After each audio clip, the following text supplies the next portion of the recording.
warahmatullahi wabarakatuh.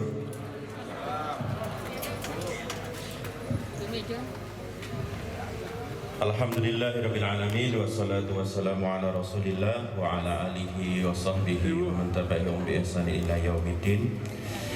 Alhamdulillah, yang saya taati, saya hormati Kiai Haji Zaki Abdullah, Kiai Haji Rashid, Pak Ahmad Yulianto, para pejabat, kepala UPD, semua yang sudah mendapatkan penghargaan. Kita beri tepuk tangan dulu yang sudah mendapatkan penghargaan. Mudah-mudahan semakin semangat ya, kira-kira begitu. Ngapunten ini Pak ya, saya sungkan ya jadinya, seperti nguyai segoro. Baik, karena ini amanah saya harus sampaikan. Mudah-mudahan sedikit yang ingin saya bagi ini bisa sama-sama kita jadikan bahan renungan ya, terutama saat masa pandemi. Oke, saya mau bahas sedikit tentang buku saya, Pak Yai dan teman-teman semuanya, yaitu judulnya The Way to Happiness. Tahu happiness ya Bapak Ibu ya? Bagaimana menjadi bahagia. Itu kayaknya cocok Pak Yai, karena saya lihat dari depan ini wajah-wajahnya penuh tekanan ya. Karena masa pandemi ini saya lihat ada yang nahan kencing ini belum ke belakang ya, macam-macam. Oke. Tentu yang pertama kita semua persembahkan ini doa-doa kita kepada Pak Dadang ya, yang sudah mendahului kita.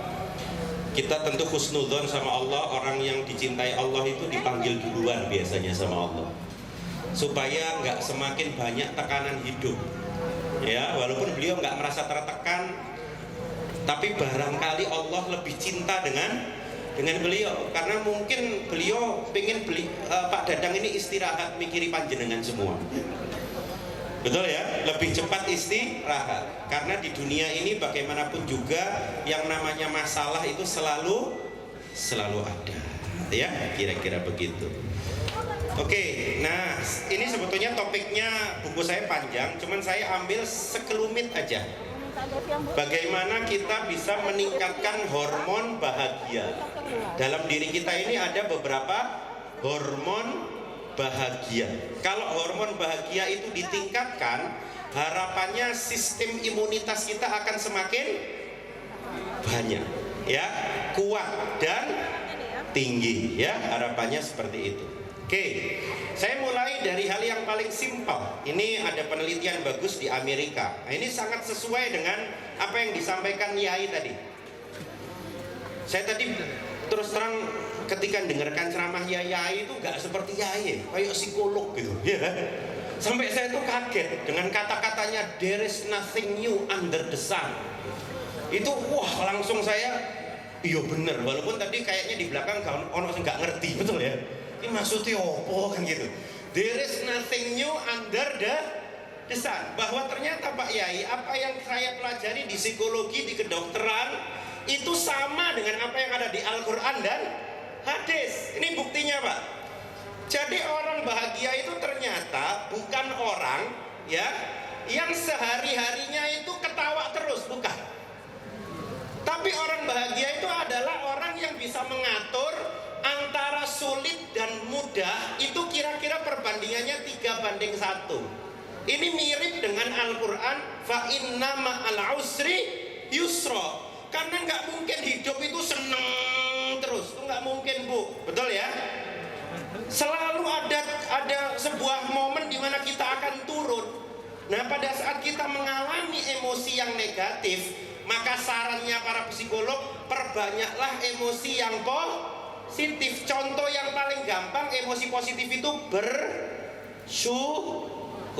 Anda baru pakai masker ini 9 bulan. Yang usianya 50 tahun, 49 tahun Anda nggak pernah pakai masker, betul? Tapi Anda mengeluh dengan hujan 9 bulan, lupa dengan kemarau 49 tahun, betul nggak Pak? Kan itu masalahnya. Ibu-ibu juga begitu.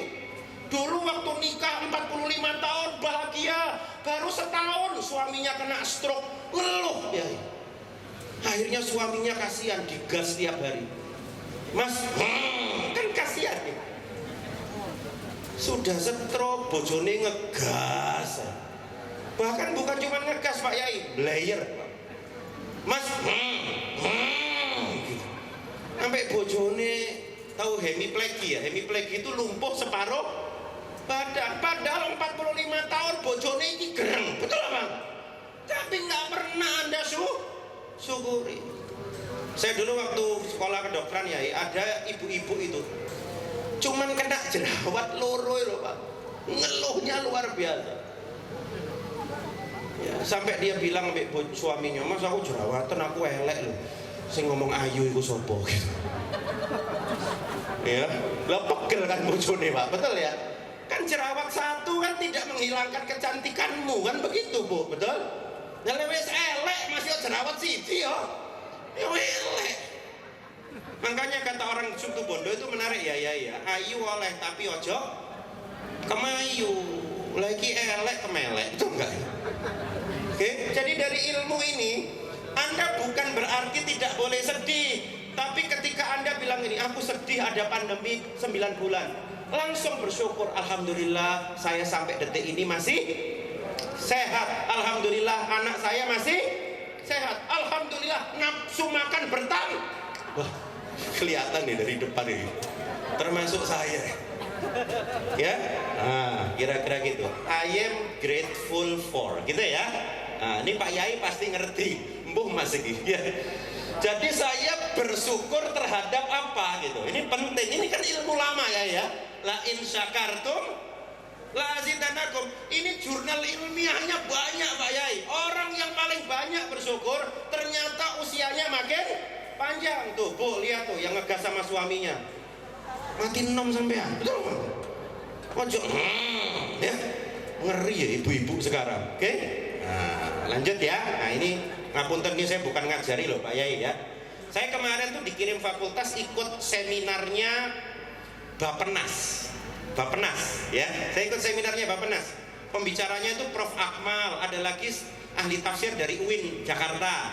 Yang dibahas itu menarik. Ini yang ngadakan Bapenas loh.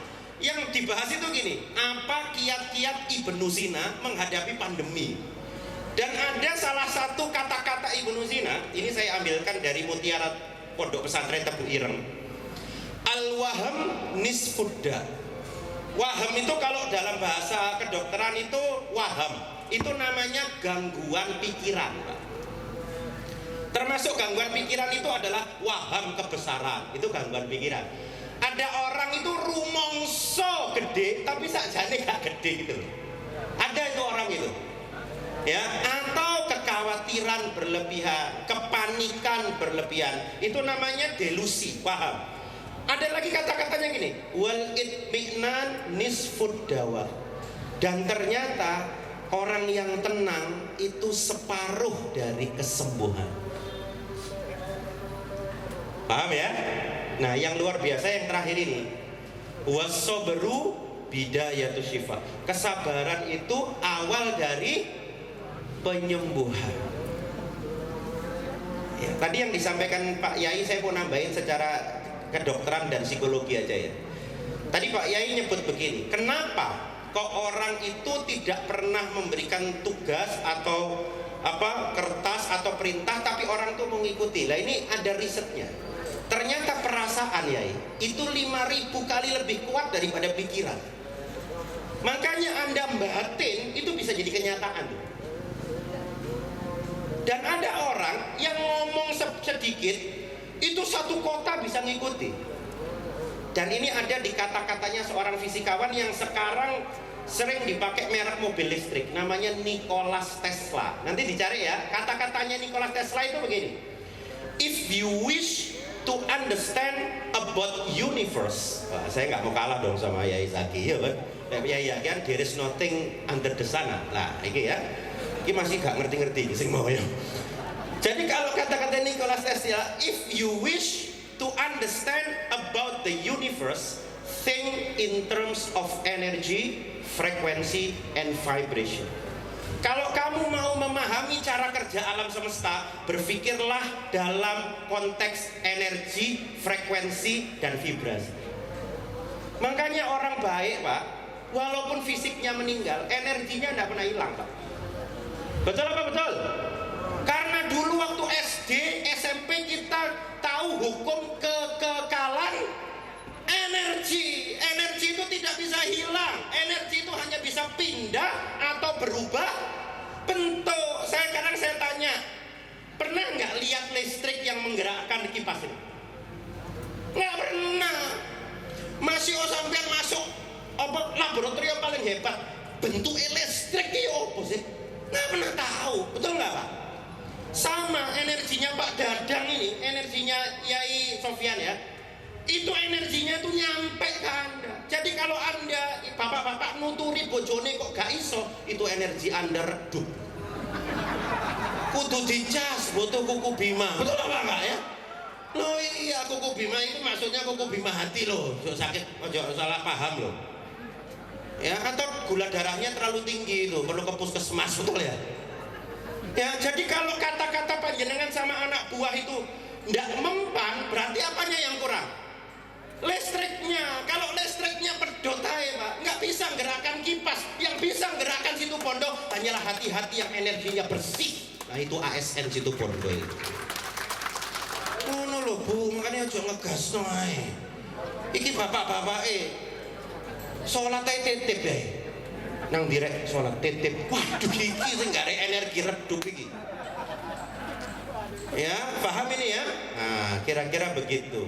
Karena tubuh kita itu kan ada pikiran, body, and soul. Ya, yang 5.000 kali itu ada penelitiannya HeartMath Institute namanya. Saya kebetulan sekarang saya mohon doanya dari Pak Yai mau persiapan ngambil S3 di Malaysia Pak. Saya mau meneliti namanya biofeedback. Biofeedback itu adalah bagaimana saya bisa mengukur seluruh perasaan, betul? Dengan alat yang namanya biofeedback. Jadi nanti saya bisa mengukur Yulianto waktu sholat itu kira-kira secara seperti saya ngukur kebohongan itu loh. Kira-kira panjenengan khusyuk nggak? Karena saya lihat kok sholatnya nggak sing mikir utang, nggak sing mikir. Iya kan? Jadi kadang-kadang orang tuh begitu, nggak sampai itu, ya. Dan mind, body, and soul ini semuanya berhubungan. Nah, sebelum masuk ke hormonnya, wabah itu dapat memicu stres, setuju ya? Nah, ini kelihatan nih pada tegang semua, ya kan? Sehingga dia mengakibatkan namanya ini cabin fever. Saya ingin coba bapak-bapak lihat dulu ke depan sebentar. Ada nggak yang merasa seperti ini selama COVID? Merasa kekurangan energi, jenuh, gelisah, sulit konsentrasi, nggak sabaran, Bu? Nah, ini ya. Motivasi menurun, kesepian. Ini kalau bahasa Malangnya, ngapunten Pak Yai, namanya jablay, jarang dibelai ya. Lah bojone PJKA pulang Jumat kembali Ahad ya. Kesulitan bangun tidur. Nah, siapa ini? Nah ini menariknya. Pola stres di negara barat sama negara timur itu ternyata beda ya. Kalau di negara barat orang stres itu insomnia, susah tidur. Kalau di situ Bondo hipersomnia, turu terus. Jadi kalau di Australia sulit tidur, di sini sulit bangun, Pak ya. Itulah kenapa banyak ASN. Kalau Pak Yai khotbah Jumat, harapannya Yai itu neteskan air mata, ini ASN situ Bondo meneteskan air liur, betul ya? Karena bukan sulit tidur, sulit bangun. Ya, paham ini ya? Kemudian merasa putus asa, nggak puas dengan keadaan. Kayak ibu-ibu ini sing besuki gitu ya. Pengennya mangan. Nah, ini tadi kita aja belum makan ya. Itu ibu-ibu. Ya, ini belum buka. Allah bu. Enggak naik 5 kilo COVID disalahkan. Kan nggak fair ini. Ya. Kemudian mengalami perubahan berat badan ya. Kira-kira begitu. Nah, saya masuk definisi dulu. Kalau di buku saya, definisi bahagia itu saya buat 4 Pak Yai. Yang pertama, orang bahagia itu bukan orang yang nggak punya masalah. Orang bahagia itu orang yang masalahnya justru paling besar. Nabi dan Rasul tuh masalahnya paling besar. Tapi tidak hanya mengatakan, ya Allah saya punya masalah besar, tapi mengatakan, hai masalah, saya punya Allah yang maha besar. Betul nggak? Ya, orang bahagia tuh bukan orang yang nggak pernah sedih, Pak. Orang bahagia tuh orang yang tidak meyakini bahwa tidak ada kesedihan abadi. Betul ya? Orang bahagia tuh bukan orang yang nggak pernah sakit hati. Orang bahagia tuh orang yang kalau disakiti dia mau memaaf. Makanya orang dendam tuh sakit-sakitan, Pak. Ya Bu ya. Jadi ibu oleh asam urat, gak mudun-mudun, mungkin dendam. Atau satu lagi penyakitnya ASN itu ya, iri. Temennya sudah punya Honda Jazz, dia Honda Supra X, iri. Ya jelas waduh, Honda Jazz kalau Honda Supra X, ya. Orang bahagia bukan orang yang memiliki segalanya, tapi mensyukuri. Nah itu definisi bahagia. Paham ya Pak ya? Kalau lihat definisi itu kayaknya Anda semua sudah bahagia deh. Betul? Hanya beberapa orang aja yang karena nggak ngerti bahasa Inggris tadi gitu ya, yang kelihatan nggak terlalu bahagia. Sehingga kita kalau sudah bahagia nggak akan ngeluh Pak. Karena orang yang paling banyak mengeluh di Pemkab Situbondo, biasanya di kantornya paling banyak dikeluhkan. Itu rumus tuh.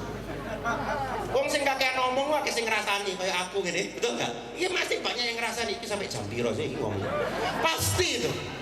Jadi orang banyak omong tuh banyak salah, betul ya? Orang banyak omong banyak ngerasani, orang banyak ngeluh paling banyak ngerasani. Lihat aja di semua dinas tuh. Cirinya biasanya kalau rapat paling rame, kalau kerja paling sepi. Aku gak setuju. Dan terus menurut panjenengan ya apa? Ya aku ya gak ngerti. Gak gitu dok, semua juga bisa. Sehingga harapannya kalau kita dapat kesulitan, jangan ngeluh tapi berusaha bangkit. Apalagi fase Covid ini bukan fase pelari sprint ya, tapi kita fase pelari maraton Pak. Kita napas panjang ini karena kita nggak tahu kapan berakhir ini, betul ya? Nah kira-kira begitu. Oke. Nah pandangan logoterapi, orang itu nggak akan hancur bunuh diri karena masalah, tapi orang itu akan hancur bunuh diri kalau dia gagal mencari hikmah dari masalah. Itu rumusnya, betul ya? Jadi yang membuat Anda sakit tuh bukan penyakitnya, tapi Anda gagal mencari hikmah dari masalah. Ya, kira-kira gitu. Makanya cari hikmah, ambil tanggung jawab. Kenapa ya? Kok Ka'bah sekarang sepi ini sebelum sekarang ya, masa pandemi ini. Bayangkan Mbak, Ka'bah itu sampai sepinya kayak gini. Ya, cari pesan dari Sang Pencipta. Saya dulu punya guru di Jogja itu. Kan ada yang nanya waktu saya ikut pelatihan tuh. Kenapa Pak? Kok ada orang itu musibahnya bertubi-tubi? Terus jawabannya guru saya itu sederhana. Kalau Anda punya mahasiswa atau siswa diuji nggak lulus, Anda akan lakukan apa? Ujian ulang, betul? Kalau bahasa Dispendikbudnya itu remedi. Jadi kalau Anda itu diuji sama Allah, sepeda motor hilang, terus mari ngono tip motor hilang, bojo hilang, naudzubillah min dzalik, kopiah hilang, mungkin Anda belum lulus. Kenapa? Karena sudah dikasih sepeda motor hilang, Anda masih melekat sama dunia, betul? Diambil lagi dunianya ini, diambil lagi dunianya, masih nggak lulus juga. Nanti dunia Anda lah diambil sedikit-sedikit, betul? Sampai Anda tahu hikmahnya. Oh, aku iki terlalu lengket karo donyo, hubbun, kata Pak Yai itu don. Coba Pak, duduk itu enak, tapi melekat sama kedudukan itu enggak enak. Coba bawa kursi kemana-mana. Makanya dulu ada Yai sejuta umat, Dai sejuta umat ya, Pak Zainuddin MZ tuh. Beliau pernah mengatakan hiduplah seperti tukang parkir. Mobilnya nambah, dia nggak sombong. Mobilnya pergi, dia nggak minder. Karena tukang parkir itu meyakini semua mobil itu titipan. Betul Pak ya? Iya, jadi motor panjenengan itu ndang sedekah kono. Betul enggak ya? Itu caranya supaya tidak melekat. Ya. Kira-kira gitu ya. Nah, saya mau cerita ini sedikit ya, supaya agak nggak ngantuk. Masih ada waktu sebelum duhur ya. Saya paling banter maksimal 40 menit lah ya. Jadi ada seorang guru pengen jadi astronot nih. Ngapunten, ini kisah nyata di Amerika. Jadi guru ini pengen jadi astronot. Satu saat ya, guru ini itu pengen masuk dalam pesawat ulang-alik dan dia mendaftar. Dari 43.000 pendaftar, di 100 orang dia masih masuk Bapak Ibu. Tapi tinggal satu akhirnya dia nggak kepilih. Nama guru itu Frank Salazar tadi. Yang terpilih namanya Christian McAuliffe. Karena tidak terpilih, akhirnya dia stres. Aku kalah, hidup hancur, aku depresi, percaya diri lenyap, aku marah dan seterusnya. Ya, singkat cerita, ini saya waktu SD dulu kejadiannya. Selasa 28 Januari 86 pesawat Challenger ini sudah mau mengudara ya. Dia masih bilang gini, ya Tuhan, harusnya aku yang ada di sana, bukan dia ya Tuhan. Gitu loh. Jadi misalnya Bapak ngomong gini, kudunya aku sih jadi kepala dinas, bukan dia. Iki orang sing masih luka batin Mbak ya. Kadang-kadang Allah titipkan luka dalam hidup Anda supaya Anda tidak melekat pada dunia. Betul apa enggak nih? Ya, nah, singkat cerita teman-teman semuanya ya,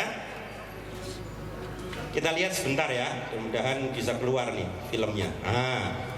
Jadi Challenger ini berangkat Pak, Christian McAuliffe ada di sini, si Frank Slazak yang nggak jadi kepala dinas sampean ya, si Frank Slazak yang nggak jadi astronot ini, dia masih ngelihat ke atas, harusnya aku di sana ya Tuhan, bukan dia ya Tuhan, harusnya aku yang ada di sana. Christian McAuliffe ini diantar sak keluarga Pak. Bapak ibunya Christian McAuliffe yang jadi astronot itu ada di bawah.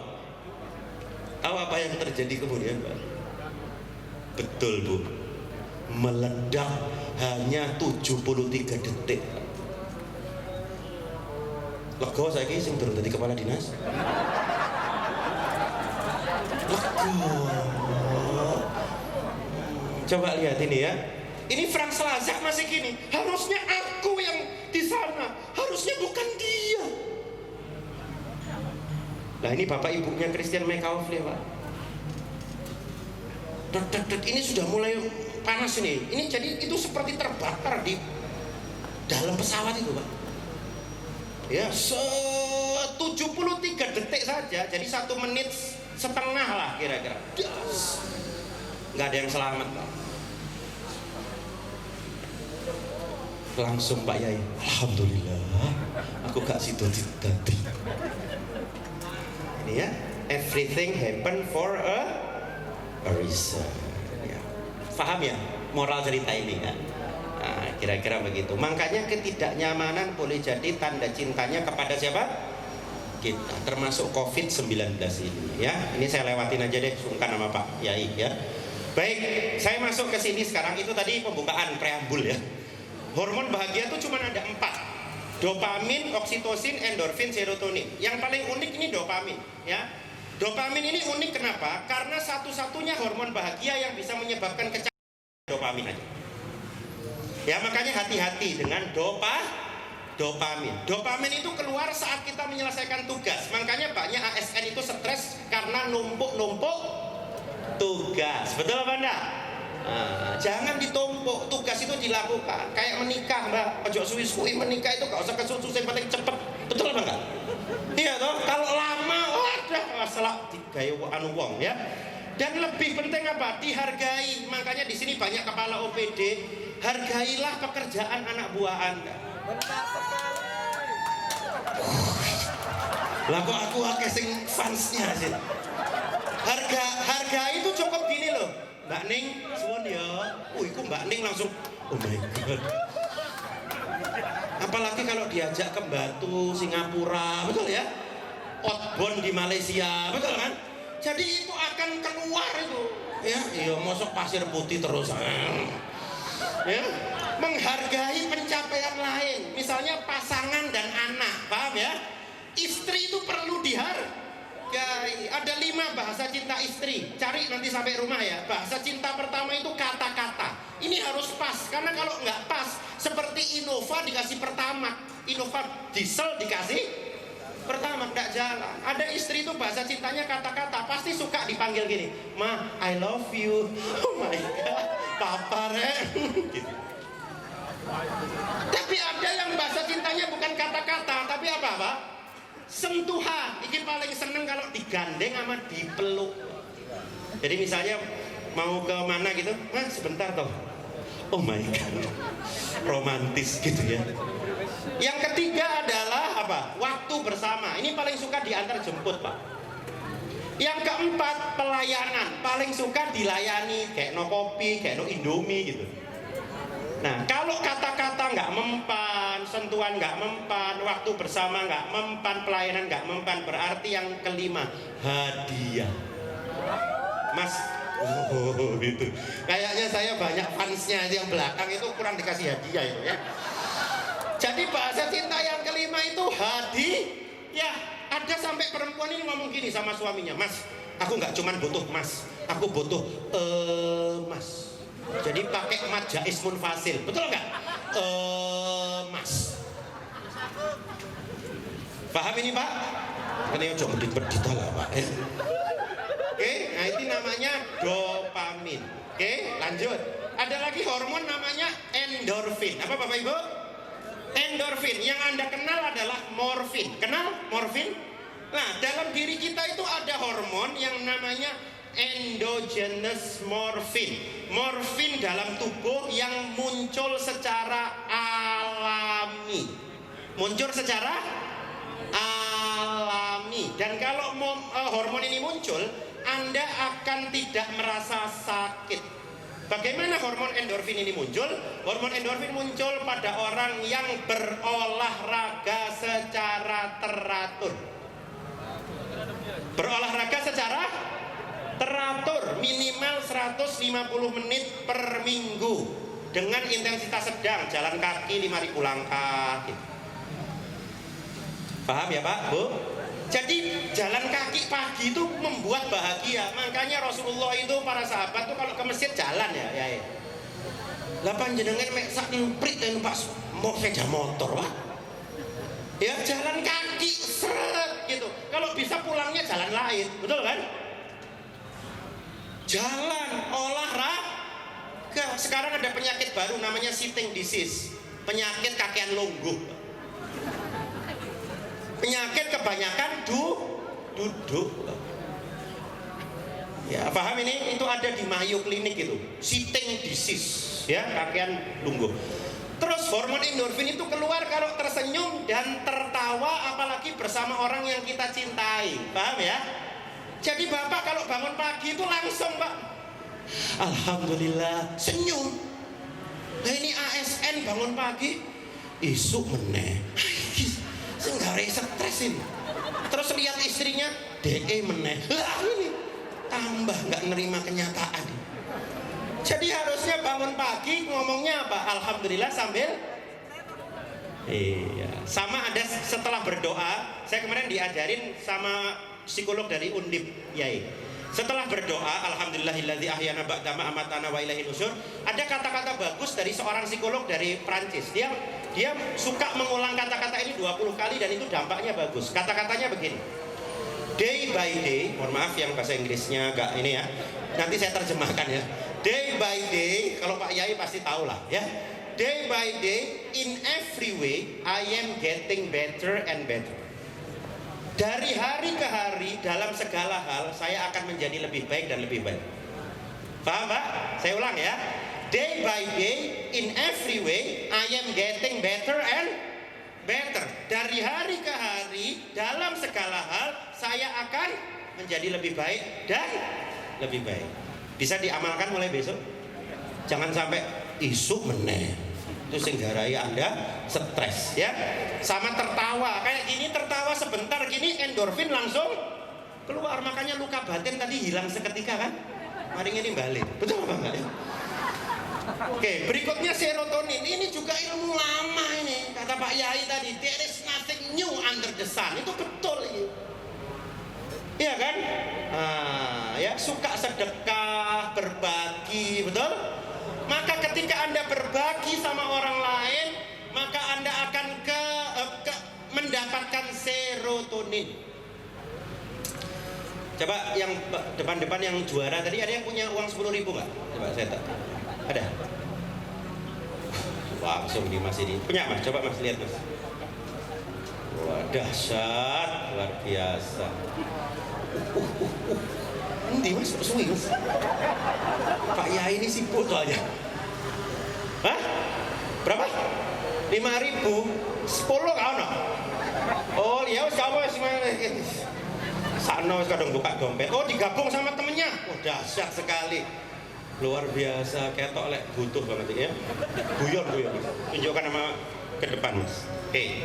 Mas saya mau tanya Mas, gimana caranya uang 10.000 itu ya bisa diganti sama uang 100.000? diganti loh, bukan ditambah loh. Gimana caranya? Yang 10.000 mau Anda apakan? Jadi nanti 10.000 diganti sama 100.000. Ini harus diapakan? Hah? Disimpan kok cek medite mas sampai diapakan? Uang 10.000 punya ide? Dikasih, coba kasihkan. Cari yang wajahnya paling butuh. Ojo sing mburi sakno iku njaluk nang Singapura iku. Yang deket-deket aja. Ya Allah. Iya kasihkan. Iya boleh. Jangan tersinggung ya Pak. Ya sini mas, sini mas. Oke luar biasa. Ini buat panjenengan mas. Oh, alhamdulillah. Sik dorong mas. Ya sebentar. Memang uang itu merubah perilaku bener. Bener Yai tadi ini. Yai, Yai, mas. Saya mau tanya mas. Kalau Anda megang uang 10.000, Anda ceketem, Anda lengket sama uang 10.000, uang 100.000 ini turun nggak? Iya. Kalau Anda pegang, saya akan ngasih uang 100.000. Tergantung bapaknya sih. Gak usah pakai logika sing jelimet. Kira-kira kalau sampean seknya ketemu uang 10.000, saya akan ngasih 100.000 nggak?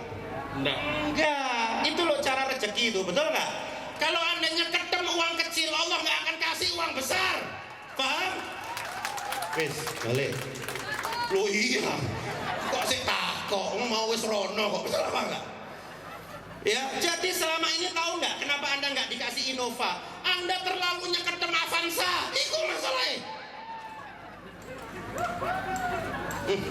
Tanya Pak Yai itu melepaskan dunia di KI Fortuner, betul apa enggak? Nah itu hidup. Panjenengan ini medit. Ya makanya hormon serotonin tidak keluar, betul ya ya. Ilmu lama ini, there is nothing new under the sun. Ya, kok nyambung ya saya sama Pak Yai. Alhamdulillah. Terus termasuk banyak zikir ala bizikrillah tatmainul qulub. Ini serotonin keluar semua ini, hormon bahagia. Ya, sudah gitu satu lagi yang paling baru Pak Yai. Ternyata serotonin itu keluar tergantung makanan, Pak. Namanya gut brain access. Karena serotonin itu ternyata diproduksi 90% di usus. Makanya sarapan Anda menentukan Anda masuk kantor dengan senyum atau ngamuan. Lah Anda sarapan nih ya Allah cilok. Betul nggak? Lah terus gimana serotonin bisa keluar Pak? Ya Allah. Anda kalau mau serotonin keluar itu minimal telur Pak. Paham ini Pak? Ojo menjer saya. Ya, sudah gitu kacang, kopi boleh nih, kopi ini bagus tapi ojo banyak-banyak. Coklat hitam, betul? Alpukat, kemudian kacang-kacangnya, edamame, pisang, terutama pisang raja, yogurt, tempe, kurma. Ngerti sekarang kenapa Rasulullah itu bahagia dan moodnya stabil? Makanannya kurma, not cilok. Ini Anda salah milih makanan, makanya hormon Anda itu bergejolak, betul nggak? Paham ya? Ini ya, kira-kira gitu. Terakhir ini, pas duhur gitu ya. Hormon oksitosin ini keluar kalau Anda memeluk. Apa Bapak Ibu? Memeluk. Makanya bapak-bapak, ibu-ibu kalau tidur itu kelona. Iki situ menghadap ke barat, situ menghadap ke timur. Sampai ada ibu-ibu itu Pak, ini kisah nyata Pak, datang ke rumahnya Pak Cahyati, saya diceritain beliau di Jogja, mau cerai gara-gara suaminya ngorok. Lah bingung kan Pak Cahyati, gimana caranya? Akhirnya nasihatnya beliau apa? Ibu tidur ketika suami tidur dan ibu bangun ketika suami bangun. Kalau bisa Mas tidur 1, 2, 3. Gak iso, betul apa enggak? Harus diterima. Pelukan, hormon bahagia keluar, kelonan sama jabat tangan. Itulah kenapa Rasulullah itu suka berjabat tangan sama para sahabat. Dan kalau orang itu belum melepaskan, Rasulullah itu tidak melepaskan. Betul ya ya? Ini bukan ilmu baru. There is nothing new under the sun. Cuman dikasih nama baru aja. Cuman lek pandemi yo agak lain ya. Nah, mungkin ini kira-kira. Bapak-bapak, ibu-ibu, siapa yang pernah ngalamin ini? Diantar bapaknya naik sepeda motor, pernah nggak ngalamin ini? Nah, terus Anda tanya sama bapak gini, Pak, masih lama? Enggak, padahal sih 2 kilo kan? Coba Anda rasakan nih. Anda waktu itu memeluk bapak kan? Rasakan pelukan itu. Bahagia nggak sekarang? Tuh, ini mbaknya langsung mau nangis nih. Padahal nggak ketemu bapaknya loh. Cuman bayangkan memeluk bapak. Danio lek ketemu. Ini oksitosinnya keluar nih. Langsung mbak, berubah wajahnya itu. Hormon tuh begitu. Langsung kok mau WA, bapak. Karena pelukan nih loh, ini nangis sih mbak Egilon. Gak apa-apa mbak, diusap dulu mbak, ini sampai nangis. Padahal nggak ketemu bapaknya loh. Betul ya? Iya ya, kira-kira begitu.